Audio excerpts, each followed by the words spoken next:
আসসালামু আলাইকুম প্রিয় ফেসবুক বন্ধুরা, আমার শিক্ষার্থীরা ও দেশ এবং দেশের বাইরে থেকে যারা ভিডিওটি দেখবেন তাদের উদ্দেশ্যে বলছি।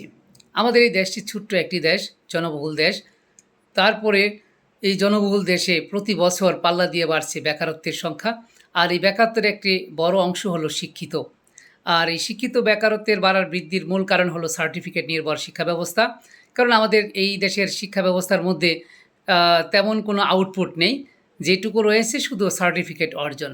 আমরা শুধু চিন্তা করি কিভাবে পাশ করব, পাশ করেই একটা চাকরি পাবো। কিন্তু দুনিয়া পাল্টে গেছে, যুগ পাল্টে গেছে, সময় পাল্টে গেছে, কিন্তু আমরা পাল্টাইনি। আমরা এখনও সেই 40, 50, 60 বছর আগের দুনিয়াতে রয়ে গেছি। কারণ দেখবেন সবাই শুধু পাস নিয়ে টেনশন করছে, কিন্তু তার ছেলে মেয়েটা আসলেই ইংলিশ কতটুকু জানে, আইসিটি কতটুকু জানে, সায়েন্সের সে প্র্যাকটিক্যাল কতটুকু জানে, সে বিষয়ে কিন্তু কেউ নজর দিচ্ছে না। দুনিয়া এখন যাচ্ছে স্কিলের দিকে। আসলে আমরা কতটুকু স্কিল ডেভেলপমেন্ট করেছি?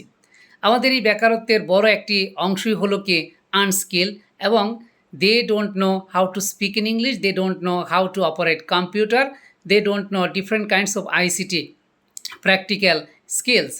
সো আমি আশা করব কিভাবে এই বিষয়গুলিকে নজর দেওয়া যায়, ইংরেজি ভাষা কিভাবে শেখা যায়, এবং তার জন্য বিভিন্ন ধরনের উদ্যোগ নিতে হবে। আর বিশেষ করে স্কুলগুলিতে যদি ল্যাঙ্গুয়েজ ক্লাবের কার্যক্রম সক্রিয় করা যায়, তাহলেও কিছুটা হলেও লাঘব হবে। কারণ স্কুল পর্যায় থেকে যদি কি ইংরেজি ভাষার ভীতি দূর না করা যায়, আইসিটির ভীতি দূর না করা যায়, তাহলে কিন্তু হবে না। দেখুন, মজার বিষয় হলো আমাদের শিক্ষার্থীরা এখনও আইসিটি, আমি যদি বলি একটু রাফলি, এখনও নাট বল্টুর নাম শিখছে। দুনিয়া কিন্তু নাট বল্টুতে নেই।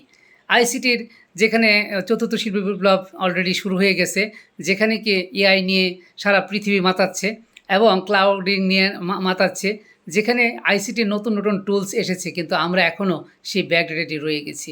আশা করছি খুব দ্রুত এটার পরিবর্তন হবে। কিন্তু যারা অলরেডি জবলেস আছেন তাদের উদ্দেশ্যে বলবো, আপনারা নিজেদেরকে স্কিল করে তুলুন, ইংরেজি শিখুন, ইংরেজি ভাষায় দক্ষ হন এবং আইসিটি শিখুন। দেখবেন আপনার জবের কোনো জায়গায় অভাব হবে না। ধন্যবাদ সবাইকে।